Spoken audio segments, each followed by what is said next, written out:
So in this video I am going to discuss about a very important topic of chemical bonding, that is the hybridization. And we often have been told that the hybridization of methane, let's start with the methane molecule, is sp3. So what do we mean about the hybridization of methane is sp3, and what is the real meaning of hybridization? So we can start with the methane molecule. So in the methane, the central atom is carbon. So we can write the electronic configuration of carbon like this. 6 is the atomic number, so we can write as 1s2, 2s2, 2p2, right? So 1s2, 2s2, this is the representation, simpler representation, 2p2. So we can see that these two electrons are not paired, so it can be paired from hydrogen atom, but this electron is paired. So what is happening, that in thermal energy at room temperature, that is thermal energy we define as kT, and T is the 25 degrees centigrade. So this is at room temperature. It gains sufficient energy, this 2s electron gains sufficient energy to get excited to the 2p orbital. So upon excitation it will be something like this, 2s1, 2p3 in the room temperature only.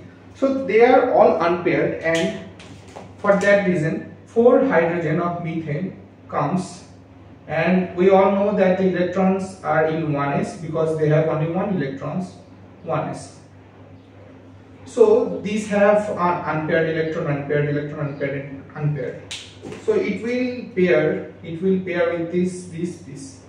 But here is a catch, that electron placed in 2s orbital is different in character than the 2p orbital. So we can think upon the formation of bond with the 4 hydrogen 1s orbital, they will be forming different type of bond lengths, because the bond length will of this 2s electron will be different from that of 3 2p electron. So there should be different bond lengths of CH bond lengths. But upon experimental studies we can find out that the bond lengths of methane are all same. We know that methane has tetrahedral geometry. So this bond length, this CH bond lengths are same, are equal for methane. But from this electronic configuration, we may be thinking that why these are different, rather than they should be, why they are not different, despite of the fact that one bond is forming from 2s electron and another rest of the 3 bonds are forming from the 2p electrons. Here comes the hybridization part. So they discussed, the scientists had discussed it in terms of mixing. So what is mixing? So they told that some of the S character will get mixed with P character, and some of the P character, 2P character, will get mixed to the 2S character. So they will combine with each other, 2S and 2P will combine with each other to form similar 4 orbitals, 1, 2, 3, 4. They will combine and they will be termed as sp3 orbitals. So there will be 4 sp3 orbitals from combination of 1 2s and 3 2p, that is 2px, 2py, 2pz, and these are called sp3 orbitals. And this arises from the mixing of 2s and 2p orbitals, right? So this is hybridized orbital. And we often say that the hybridization of carbon in methane is sp3. So this is the reason. But everything what happened in the nature has some reason. So what is the reason of hybridization? So we can see the hybridization, we can tell from this concept that hybridization is nothing but the mixing of orbitals. So here question arises, why they will mix? Why they will mix? We all know about there are 2 factors for the bond formation. One is the energy factor, lower in energy, higher will be the abundance. Another one is the directionality, because a chemical bond is basically a directional electronic cloud. So higher the directionality, higher will be the advantage. So we have to look upon the two factors. First factor, directionality. Second factor, energy. So in between S and P, there are certain drawbacks, certain advantages for a particular orbital. So let's talk about first the S orbital. S orbital. We all know that S orbital is spherically symmetrical, right? Spherical symmetrical, and because of the compact electron density and it is near to the nuclei, so the S orbital will be of less energy. We all know that the energy order of orbitals is S, then P, then D, then F. So S orbital has less energy, but S orbital doesn't have any directionality character because it is spherically symmetric. It is not oriented towards a particular Cartesian axis. It is spherically symmetric. So this is the advantage. Less energy is the advantage, and disadvantage is no directionality.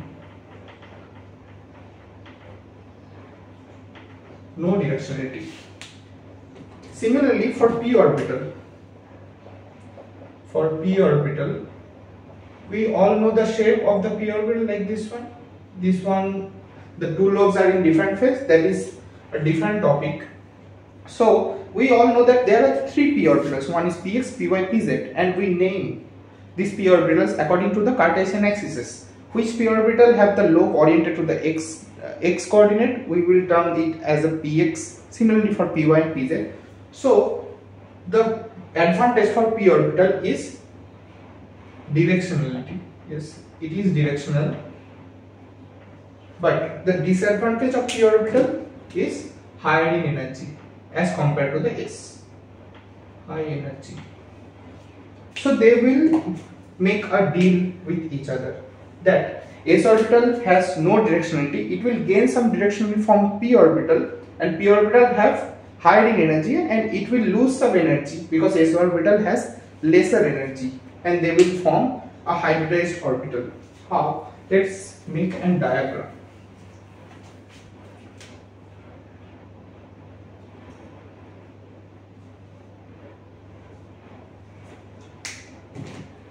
So this is a graphical representation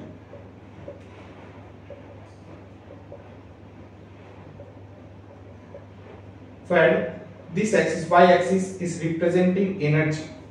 So if we term it as a S orbital, then we have to make sure that the P orbital is in higher energy than the S orbital. So the P orbital is having less energy. S orbital has having less energy, and P orbital is having high energy. Similarly, S orbital no direction, but P orbital have direction. So they will mix their character in such a way that they will form a moderate hybridized orbital which will be having a moderate energy, not so high, not so less. So this is having intermediate energy and as well as directional. So this is a hybridized orbital.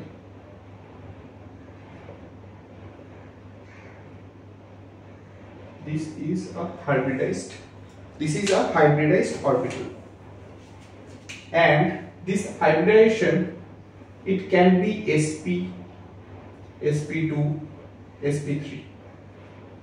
From S and P mixing, it can be arises from three hybridized orbitals, that is sp, sp2 and sp3. There are certain tricks and certain concepts how to calculate the hybridization. I am not going to that because it will be too lengthy for this video, but the concept of hybridization is basically the mixing of orbitals. And why they mix with each other? Because to gain, for some orbital to gain directionality, and for certain orbitals to have lesser energy.